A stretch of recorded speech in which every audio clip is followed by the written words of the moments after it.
Hi, everybody. David Noor back with my business partner, Jen Course, for another episode of our Intelligent Growth Live. Hello, Jen.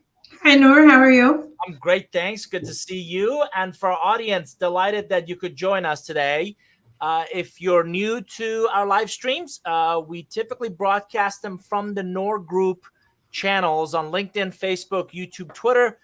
Jen and I are going to start rotating these through our various channels in these platforms. And the goal of these every week is to share insights from our research, from our coaching, from our consulting, from Jen's efforts to really help bring tech enabling technologies to the transformation of business models of clients we work with, and of course, my passion for relationships. And today we're excited to add to the series. Again, we're live every Tuesday at noon Eastern. We got some great guests coming, and we repurpose these for our podcasts. So you're welcome to watch us in these channels or wherever you consume podcasts. Just search for Intelligent Growth, and we're live and we share ideas, perspectives, and we encourage you to jump in with your comments, with your examples, with questions that as we go through these topics. So today's focus is going to be on this idea of ecosystem building. As Jen and I continue to talk to executives, there's this kind of regrettably ongoing concern about all the uncertainties that individuals, teams, organizations, industries are facing, continued inflationary pressures, some cases, continued supply chain challenges, ongoing talent struggles in not just finding, but really retaining great talent and helping customers buy. And if you think of the challenges that we're going through, there are some industries and sectors that are doing really well. We've got industrial manufacturing clients that have a very strong pipeline, very strong production pipeline. They're doing well. And then we've got some high tech clients that are really struggling, and it's their customers are not buying. So they're doing a riff. They are looking for ways to cut costs. And that's just going to be the case with various industries. So the goal today is really talk about this idea of ecosystems as a strategy to combat downturn, whether it's a prolonged recovery or disruption, whereas by known or unknown competitors that come in the space. So Jen, let me start with you. What comes to mind when you hear ecosystem? Well, an ecosystem at its core is just an interconnected set of systems or processes, and they work pretty frictionless and seamlessly together. I'm going to add ideal if it's from the customer's lens, right? Customer's perspective, customer's experiences. And the simplest way to think about it, we just worked with a client who was predominantly a product oriented organization. They would sell a physical item, and they acquired a service business in their industry. So now what they go to that same customer with is a solution. We've been providing you the product, but you know what? There's a lot more upside for the services side, because I may not need the product every year, but I certainly need the services actually more often than once a year. So now I bring a holistic solution to the table. The reason we like ecosystems is that it's a much lower risk.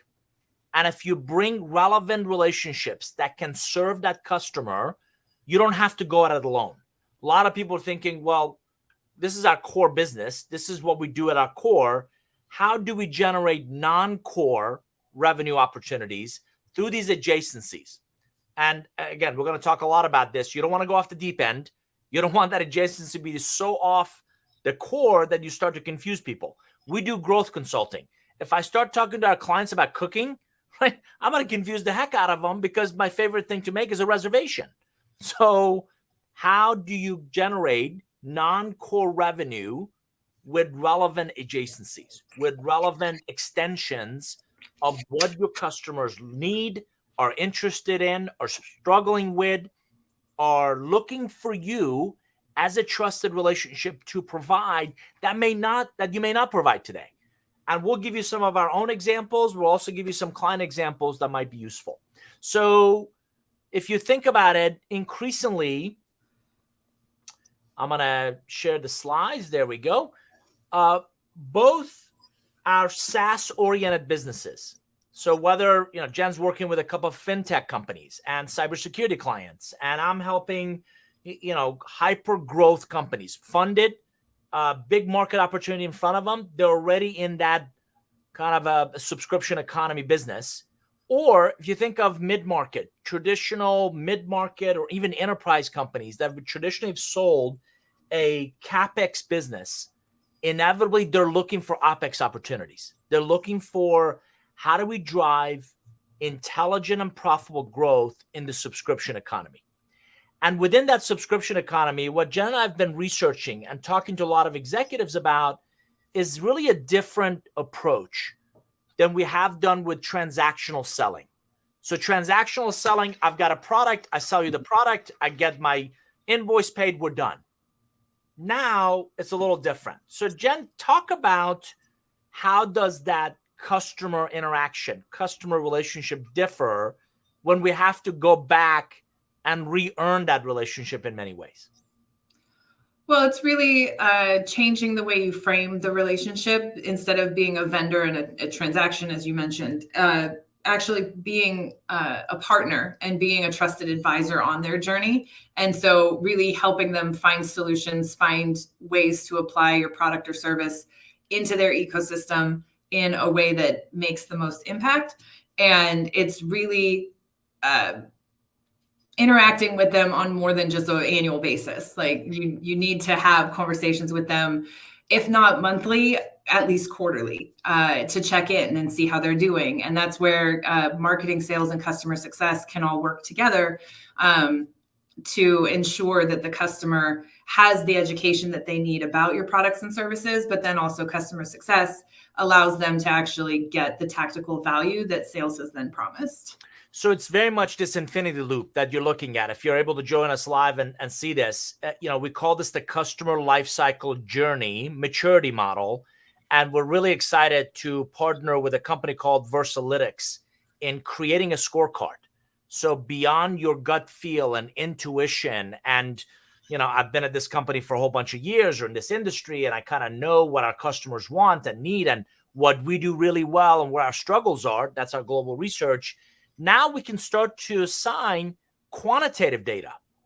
And one of my favorite questions of a senior executive team, how confident are you if we simply ask, where's your organization's strengths and challenges, that you would get very similar answers from your colleagues?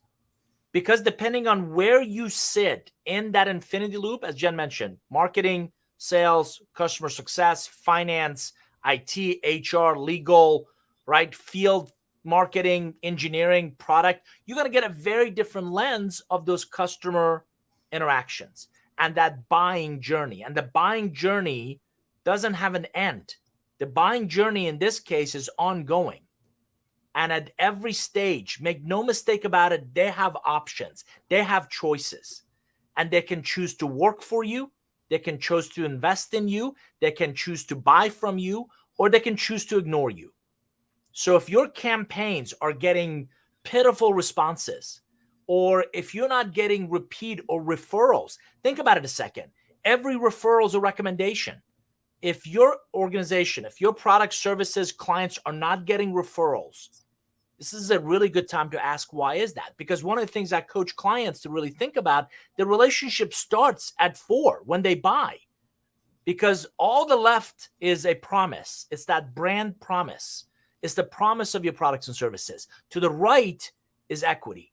It's actually when you implement it and help me create material impact in my business, that's when you earn the chance for me to become not just an advocate, but an evangelist.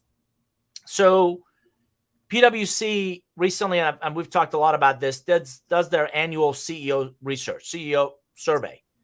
And we're fascinated that most CEOs are concerned about threats to their top line. In uncertain times, in fluctuating economies, right? Threats to the top line, threats to revenue is top of mind. And all of our research points to relationships, digital, in-person, hybrid, global, as a huge enabler of that enterprise growth. So McKinsey talks about experience-led growth. Even Jen's focus on RevOps and the work that we've done for clients around revenue operations, nobody's investing in RevOps in their tech stack, in their processes, in their talent because they're bored. They're trying to deepen that relationship with the client. So Jen, talk about that a second, from processes and tech stacks that you and your team see, interact with. What are some examples of companies deepening their relationships? How do they do that using RevOps? Well, RevOps is a reimagination of how the company interacts from marketing, sales, and customer success and the systems that they build. And so RevOps allows you to, like, integrating your systems all under one strategic umbrella allows you to have a 360-degree view of your customer. So every department has the capability of seeing the last interaction that a customer had, or support tickets, or whatever the case may be. And so they can intelligently have conversations with that person, as well as anticipate what it is the person may need in the future.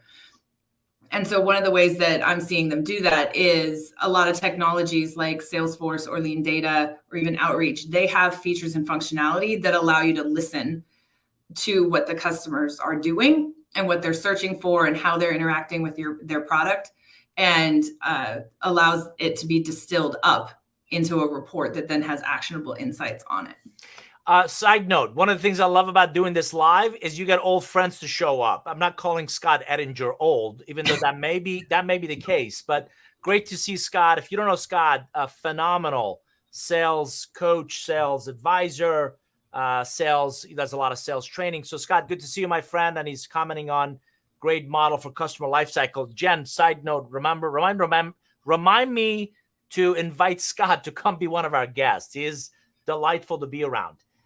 So Scott, thanks for that. And then Zamig, this show goes far and wide. He's a loyal listener from Azerbaijan. Zamig, glad you're here as well.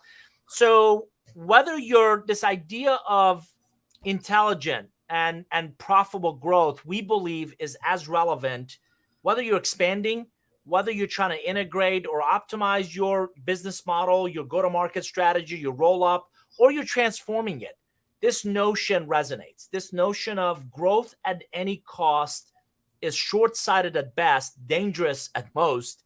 So how do we tighten the aperture on why we win, where we win? How do we get much more focused on not just, a lot of organizations talk about their ideal customer profile. We actually talk about your ideal relationship profile. So how can you double down on those that definitively have the challenges and or opportunities? We don't believe everybody's damaged. Challenges and opportunities that your solution can address, and how do we create more lookalikes? As a matter of fact, this is an antichrist comment. You ready? Right? I'm about to become evil. In the world where everybody wants more, one of the things we believe in is, what if we focused on fewer? What if you focused on fewer customers, but built a deeper, more meaningful relationship with them? What if you knew as much, if not more, about that customer's business and could anticipate what they would need next? Imagine the barriers to competition you would build. There's not a reason for them to look elsewhere if you go beyond your products and services and really think about the ideal relationship profile. They get us. They get our value. It's mutually respected relationship. It is not transactional. We have a deep impact in their business. Likewise, they're strategic to our growth and where we're going. Randy Seidel is a longtime friend. And I remember years ago at HP, he would coach his team, SEAT, sell everything on the truck. What he was really saying is, invest the time and effort to really nurture the relationship, to understand not just what they need from us, but what they need to succeed, and become that kind of the one go-to resource for their growth, for their enterprise value creation. So that's an example of really thinking much more holistically. And the reason I bring it up is that's where this ecosystem idea comes in. Here's another good friend, Phil Walden. In the life cycle, what is the most important step that will continue to give you repeat sales to grow your revenue at a customer? Jen, I'm going to let you take that one first. I would say the most important 2 steps would be 5 and 6. So adoption and impact.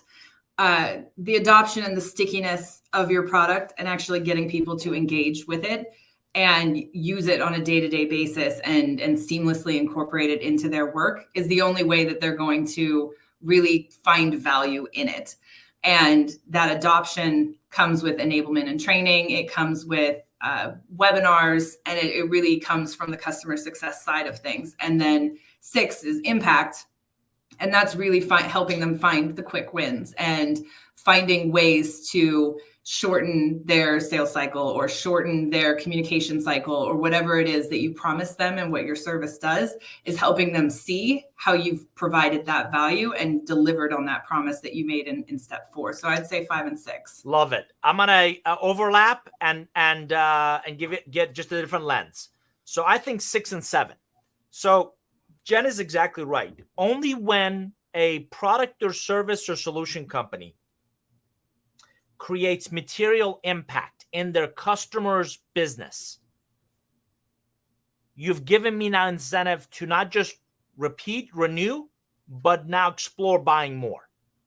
So I'm researching this now. I think Bain published a fascinating paper that says 3 ways to get business.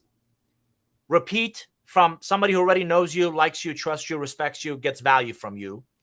They leave and go to another company and bring you in there. So both of those are because you created impact, and I'm going to add evangelism to it in a second. And then the third one is you happen to hit them with the right message, the right buyer at the right time, right? That's the marketing part. The first 2 is really relationship centric. So Phil, my second one, so impact, to overlap on Jen's comment, evangelism, because of the way we describe it. This isn't just customer satisfaction. That's table stakes. That's the minimum amount you should focus on. This isn't even customer advocacy, which we believe is the next one when people talk about you. This is evangelism, where they genuinely, in an unsolicited fashion, proactively speak of you, proactively introduce you, proactively defend you, proactively amplify you, especially when you're not in the room or you're not in the conversation. If you're not in the short list, they make sure you get on that short list. So this is, we believe, a highly, highly underdeveloped, untapped opportunity where you activate an army to really create scale, to really talk about you in a much more proactive, much more engaging fashion. You do that, and we believe that's going to continue to drive. So thanks for jumping in, Phil, and encourage others to do the same. So if you think about, and again, we talked about 3 parts of an organization's life cycle: expansion, your integration, optimization, or transformation. We believe this idea of ecosystems, this idea of get beyond a product or a solution sale to more of an ecosystem is really powerful. Now, this is full disclosure. This idea has been implemented, particularly in technology companies, for a long time. So Microsoft, remember, I was actually telling my kids, Jen, you would chuckle at this, of a CD. And they're like, what, for music? I'm like, no, we would get 7 or 8 of them that was software. And we had to put them in the CD drive and install software, and it wouldn't work. So you would call customer no service to try to figure out what was wrong with it. So Microsoft has been selling technology for a long time.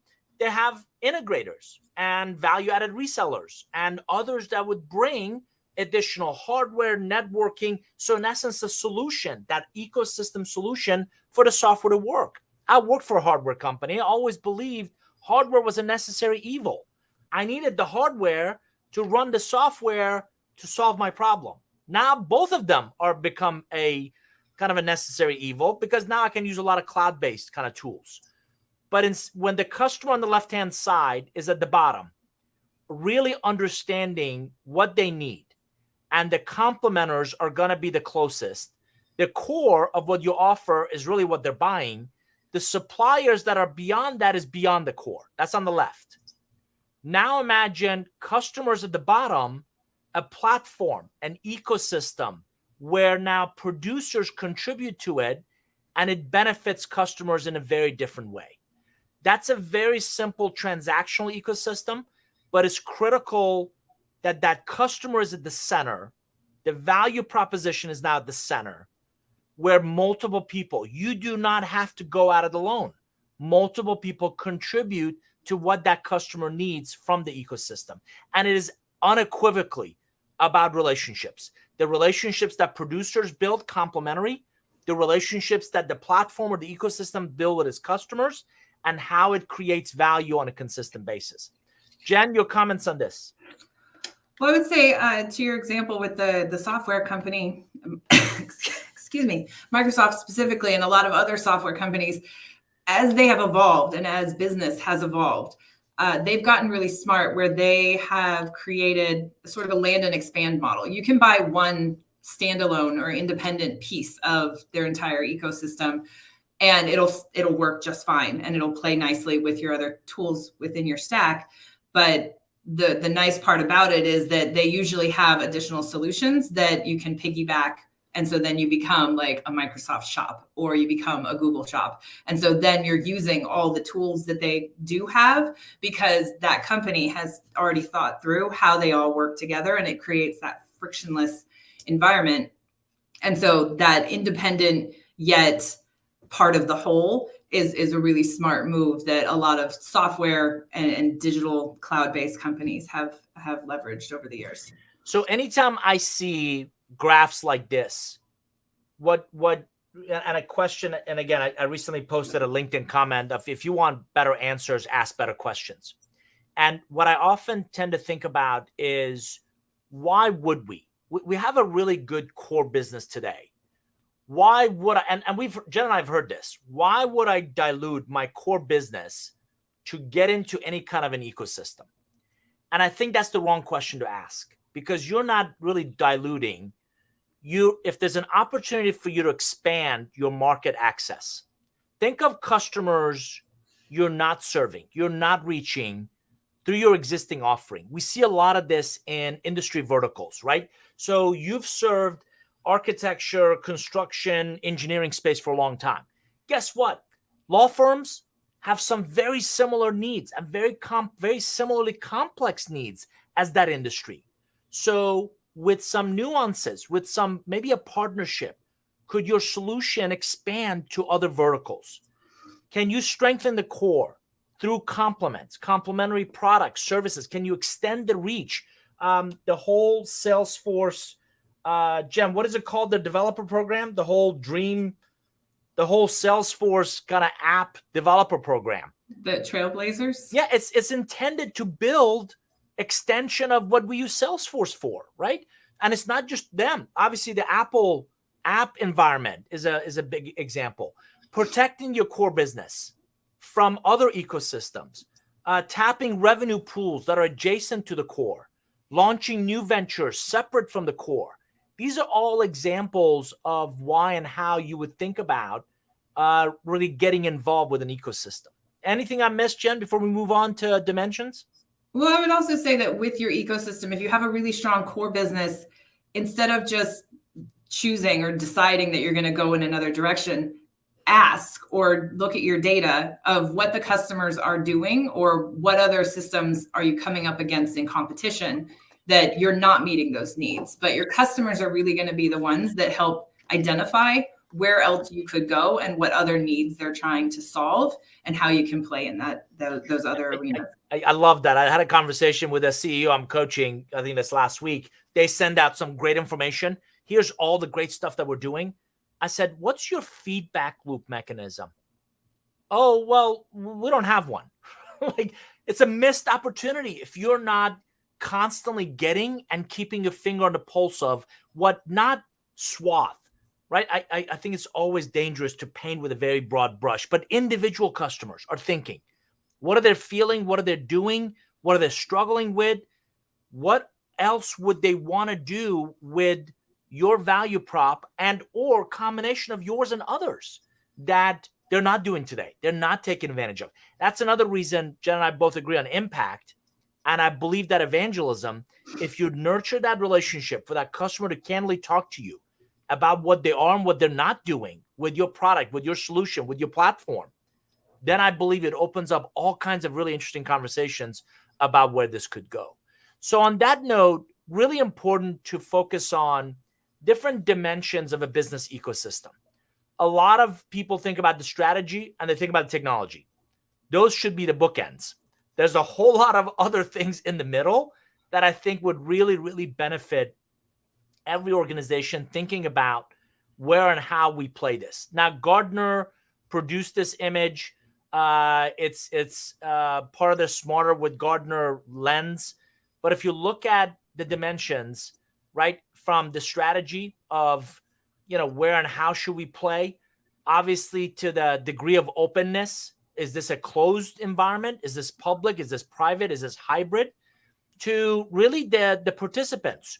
Who's going to add value to this? Who's going to bring insights in generative AI world, right? Who's going to really contribute to the value of this environment? The relationship one is obviously critical to kind of how I think about what are the participants' respective relevance?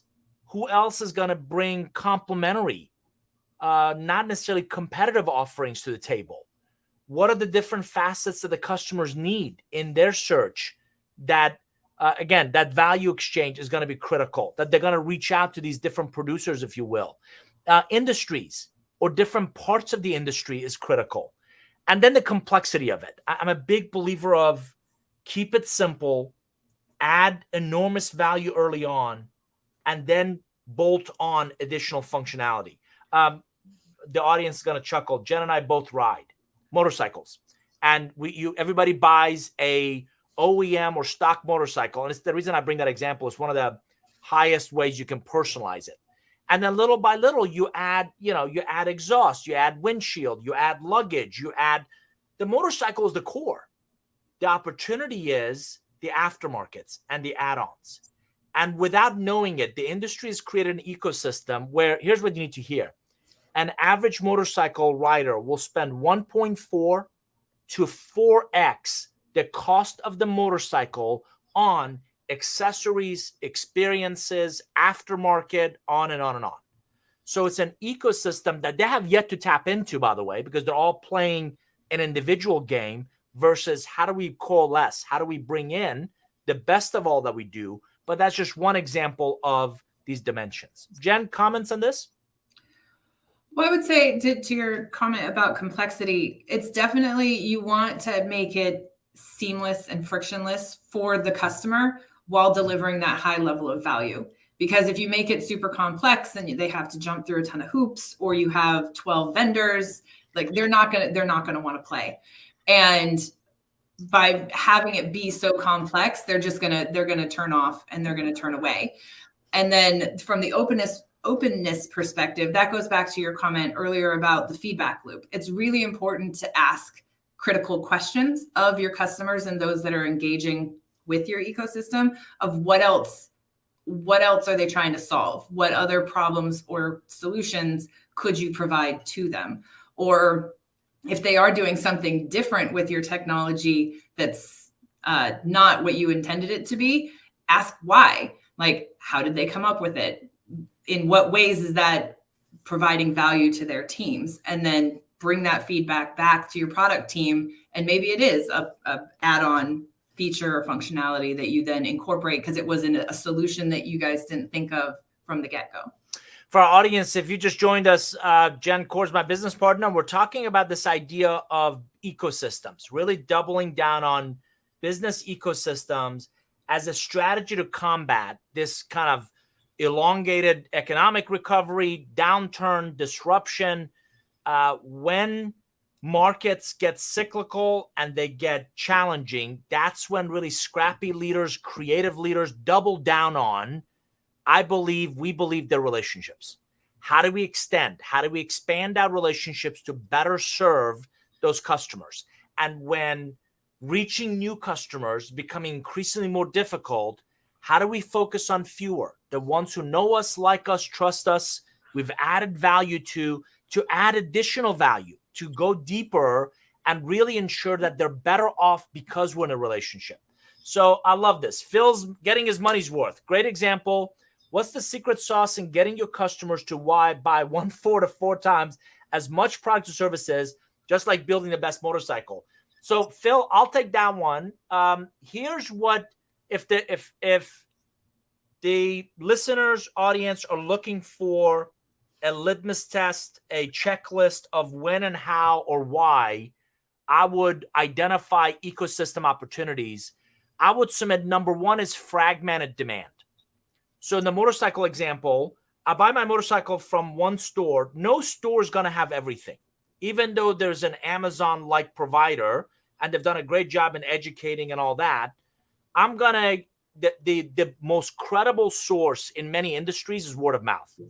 I'm going to go to the next rally. I'm going to go to the next bike night. I'm going to go find other Ducati or BMW or Triumph riders, and I'm going to see what they've done with their bike and ask, how do you like that luggage versus others? For example, Moscow Moto makes unbelievable luggage. These are riders. Jen and I were talking of how incredibly authentic they are to their brand, and they do not sell through distribution. They only sell direct. That's an example of fragmented demand. Fragmented supply, right? There's a whole lot of different people that you have to go, some to their website, some to a distributor. God help you if you go to a dealer, because the response is, well, we can get you one. Well, so can I. So what's your value? So there's a lot of fragmented supply. Matching problems. What product in that scenario fits to what bike or my taste? Lack of trust.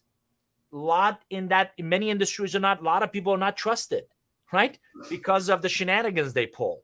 If there's a lack of supplier coordination, a manufacturer will release a bike that no aftermarket part will fit for.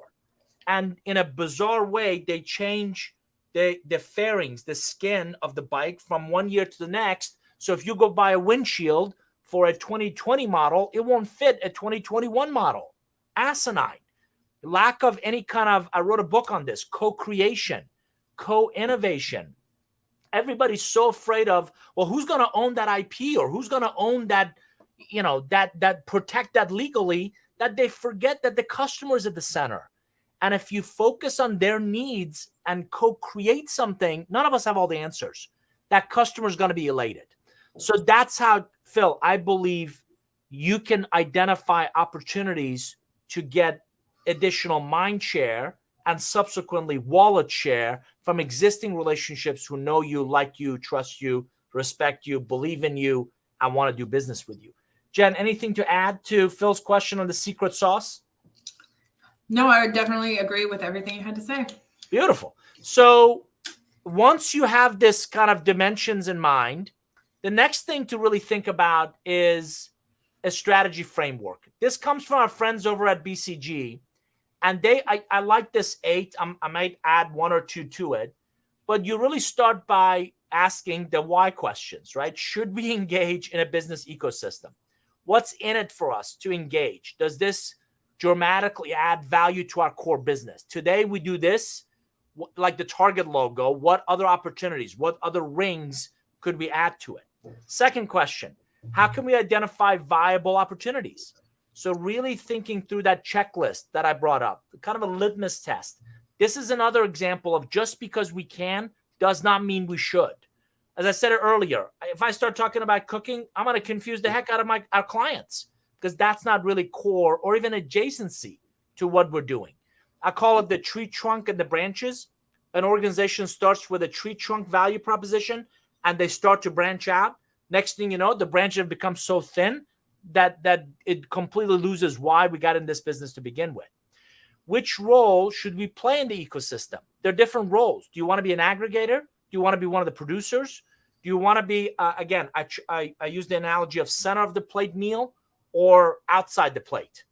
There's whenever we have, let's say, a dinner, there's a center of the plate dish, a steak, salmon, chicken, that's center of the plate. Rest of it is complementary to it. What role do you want to play? Where can you add a great deal of value? 4, how can we build our own ecosystem? This now starts to go into that, we talked about it earlier, the complexity, the transparency. Is this about ego and it has to be about us and the rest of the world lives in our world? Or can we play nicely with other people? Make sure you kind of know the parties you're going into this ecosystem with, because the experience you create for the customers impact everybody's reputation. Jen, anything on 1 through 4 that comes to mind? This is where having conversations with your customers really comes to play. And then also having a strong product roadmap also comes from this.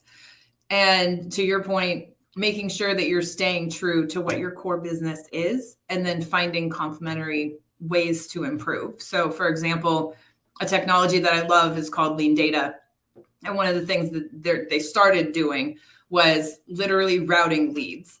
And because marketing automation systems have routing capabilities, Salesforce has some routing capabilities, but everybody still was struggling with it.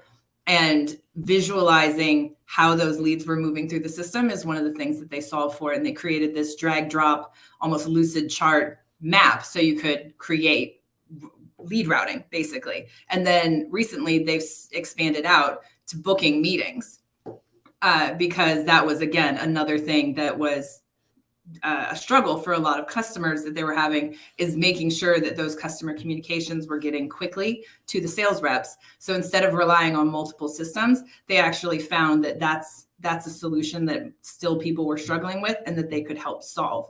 And so it still is routing, which is the core of their business, but then it's just an add-on and helping solve another business problem that people are having. Love it. And it lends itself really nicely to, 4, can we build our own ecosystem? Regardless of whether you decide to build your own or go in with others, as an orchestrator, as a contributor, as a supplier, the key is making sure you pick the right partners and ensuring they're all in.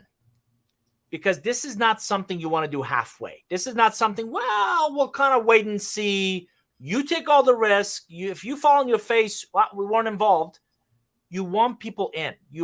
And by the way, this is one thing I've learned about relationships. The way they show up, the consistency with which they show up and contribute says a lot about their commitment to any kind of an ecosystem.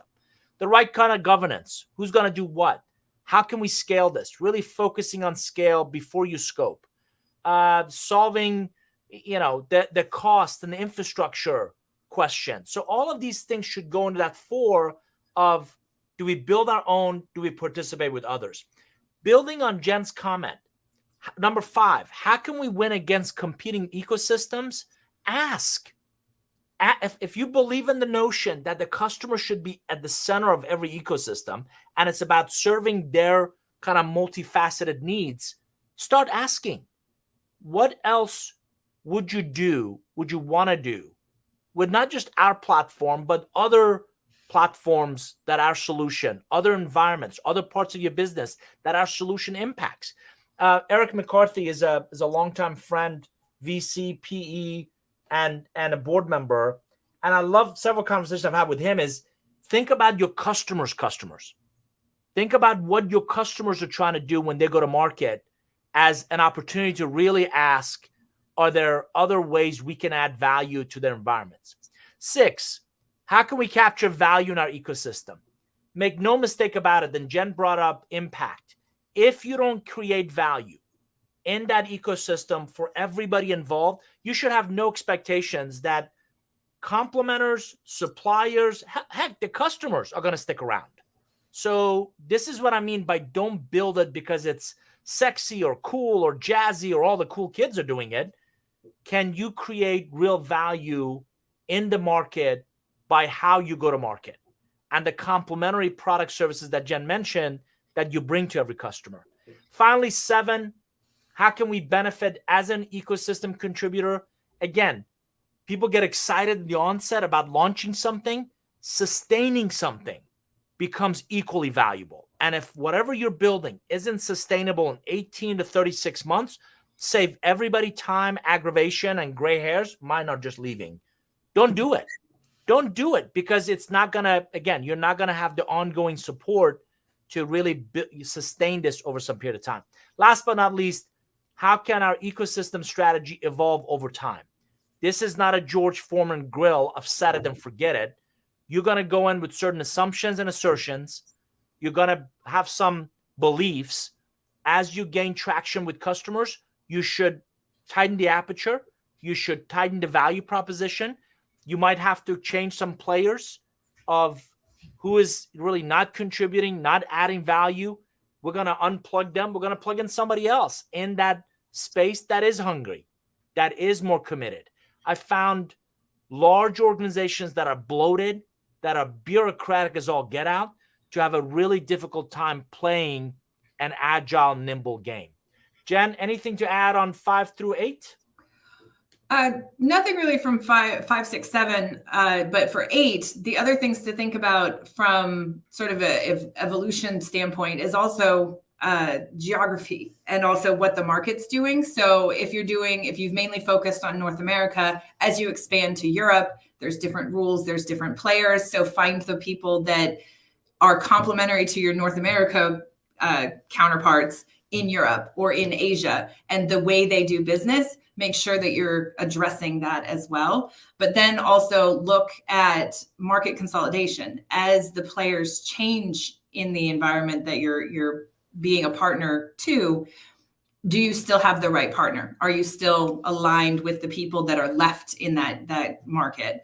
And then look at the carryover and leverage like the ecosystems and the partner from one. So maybe your North America partner does have a really strong presence in Europe. You don't have to replace that person, just expand that relationship. So it's that carryover in that geographic strategic evolution. I love it. It's again, another great example of you're leaving money on the table. The simplest terms, you're leaving money on the table. How do we deepen the relationship with existing customers by adding additional value? How do we bring others to the table that through partnerships, through alliances, potentially through acquisitions, deepen that relationship through the value that we create? And Jen's right. Geographies have nuances. We both have been born abroad, raised abroad, lived abroad, worked abroad. The rest of the world thinks and leads very differently in the relationships they nurture and who they choose to do business with. And having interviewed executives who likewise have run multinationals, the biggest mistake we can make is we think we can parachute in and do it the American way. And that just doesn't work in many other parts of the world, as most astute executives know. So take these 8 steps, this framework. Again, this comes from our friends at BCG that really talk about these approaches, and overlay why would you do this? Overlay both the risks and the opportunities. So McKinsey interviewed 100 incumbent companies regarding their ecosystem strategies and their success over, I want to say like a 3-year period. 100%, left-hand side, created, some sort of an experiment, some sort of packaging, some sort of let's bundle, some sort of a solution. Half of them, 50-55%, gained visible, you can see, customer traffic on their path to economic impact. The challenge is, and this is why this is so difficult, only about 10-15% actually generated non-core revenue from those bundles. So if you think about this, what comes to mind is, why do a lot of organizations fail? Why do they come short? And a lot of them fail to achieve any kind of real impact, significant impact, long tail impact. Jen, I'm going to start with, I think they lose the focus on the customers at the onset and ongoing. They build things that they think it's cool, and nobody's eating the cooking. So that's one of the big ones that I kind of see. What comes to mind in terms of the difference between the middle and the right of why these things don't pan out? Definitely agree with you on your point. I would also say that they don't do a really good job of educating the customer on the other things that they do and what value that can lend itself to the customer in having a consolidated system. So having all of your technology with Salesforce, for example, versus having all of these other tools. So communicating that value is one area where they fail pretty spectacularly a lot of times.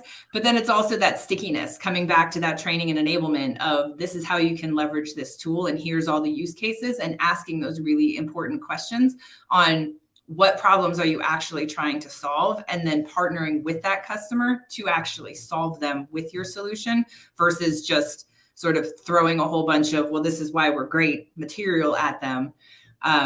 They don't do a good job of putting themselves in that customer's shoes and helping them see that value. I'm gonna revert back to the relationship lens. Another failure point: they picked the wrong partner. They picked the wrong partner that either isn't committed, is halfway in, starts really great, and then they kind of fade. Right, the relationship fades. We're full disclosure, we're in the midst of one now. Unbelievable market opportunity, and the other side is distracted with the shiny new object, and we're leaving money on the table because of that lack of commitment, because of that we'll get around to it, and halfway through the year the relationship hasn't done anything. So yes, it's an ecosystem, yes, it's a huge opportunity. The lens tends to be transactional and not transformative. So that's another one that comes to mind. Jen, you and I have also talked about data, lack of data sharing, lack of data insights, lack of a single source of truth. Those also often lead to hiccups, if not, again, expectations falling short. Absolutely. And a lot of times companies are looking at why they won. They're not looking at why they lost. And so looking at both sides of the coin is really informative and helps you make those strategic decisions better, because looking at the reasons why you weren't meeting the expectations or needs of a customer helps inform parts of your processes and maybe the capabilities of the various teams on where you need to double down and where you need to increase some internal training and communication. And again, if you've listened to any of the previous episodes, some of our most popular ones have been, when we talk about metrics, and I can't help but also add, if you don't measure the right metrics from the ecosystem, both lagging indicators but also leading drivers, you're not setting yourself up to succeed. So Jen mentioned early and often conversation with customers, bringing that back, so having a feedback loop mechanism in a classic agile approach. Build something, deliver something, get feedback. How did it go? Did it work? Did it add value? Add to it, build the next one, deliver the next one. This iterative process of measuring what they're gravitating towards. And candidly, none of us have a crystal ball. We have no idea whether that feature or that approach is ever going to work. So what they're not gravitating towards, and really killing those ideas, be willing to kill those ideas so you can focus on the most pertinent opportunities is key. I was telling a CEO, if you're not willing to kill 999 flowers to grow that one oak tree, you're too emotionally engaged or attached to what's happening, and you're going to get blindsided. So the last part of what we want to share in this kind of approach is really resilience. And resilient growth, if you put that at the center, we believe the ecosystem of, and you can see some of the attributes here, can really contribute to that resilience. No question. Money in the bank helps a great deal. So your pricing, your cost controls, your cash conversion, your hedging, that's one aspect. It's the financial. But look at the operational. Look at the digital and technology. Look at brand and reputation, even ESG in some ways, for those social or societal conscious clients and relationships. Your ESG story matters. And it's one that not sure too many organizations have a legitimate, credible, long-term response to. Your business model and innovation capabilities. I recently read a fascinating data point that most leadership teams spend less than 1 hour a month talking about innovation. How do you build resilience if you don't just talk about it, but double down and invest in and take some prudent? We don't believe in blind risk. We believe in prudent risk into how do we create value for relationships that matter most to us? And then certainly organizationally, from the leadership and the development of your people, and really your ability to raise the bar on your talent. These are the things that we believe not just contribute to intelligent and profitable growth, but resilient growth. Jen, comments on this? I would also say, kind of back to the metrics discussion that we were just having all of this information and all of these points communicated not only at the executive level, but down and across and to everybody else is really important. So everybody knows where you're going and how they're contributing to that is a way for them to feel a part of the journey, as well as make sure that you're holding each other accountable. So you're not going off, the product team doesn't go off on its own and just create some thing that may or may not align with where you're wanting to go with as a company, or doesn't actually incorporate any of the customer feedback. So making sure that all teams across the entire organization, executive level and down, understand all of these key points is really important as well. So to wrap things up, if you're not familiar with our team and our firm, I run a growth strategy practice where between speaking engagements, what we call salons, this idea of strategy visualization, point solutions, coaching and development, and even M&A integration, I really double down on this idea of relationship-centric growth and relationships as your biggest asset in your efforts. Jen runs and our RevOps practice. Jen, highlights of this? Yeah, so we cover everything from a cursory review and recommendation of your environment to actual full managed services, where we've had several clients just outsource their entire operations function to my team. And we help create that foundation as well as that roadmap to grow and scale any company. And what I really appreciate is, we put our heads together and we create this amplified time to impact. And it is a proven process to leverage relationships, to really tech enable your business transformation, and really think about this idea of ecosystems, this idea of transforming the business model into net new growth opportunities. And again, I want to plug a great relationship with Versalytics, since we're talking about ecosystem. Bridget, Jeff, Papa, these guys are local, and we're building this, not just a descriptive of here's where you are as an organization, but a prescriptive approach on here's what you need to think about, here's how you go deeper. And they also are partners in this BizOps, where we really look at data maturity, data analytics, and how do we visualize data to make it much more actionable, much more insightful. So again, we hope this content has been useful to you.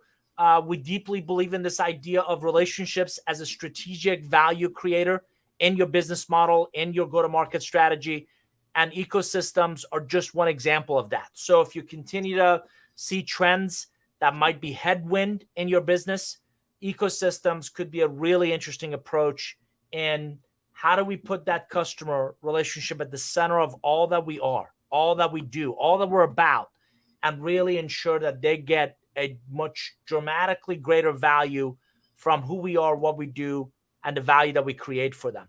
So, Jen, final thoughts? I would just say, if you're not already having these internal conversations about feedback loops, about data, and all of the things that we covered in today's episode, I would definitely recommend taking the time to have those conversations, as well as listen to your customers and go and have those conversations with them about how you're meeting their needs and maybe the problems that they're still trying to solve and how you can help them solve those. So I would just say, take a really critical eye on your business and go find some insights on how you can better serve your customers. On behalf of Jen Cords, I'm David Noor. Thanks for joining us. Again, we're live each Tuesday at noon Eastern. Hope you'll come back and either watch us live on LinkedIn, Facebook, YouTube, Twitter, or listen to this episode as a podcast, wherever you consume podcasts. Our contact info is right there. If we can do anything to help you, hope you'll reach out. On our team's behalf, thanks for joining us. We'll see you next time. Thanks, everybody. All the best. Bye-bye.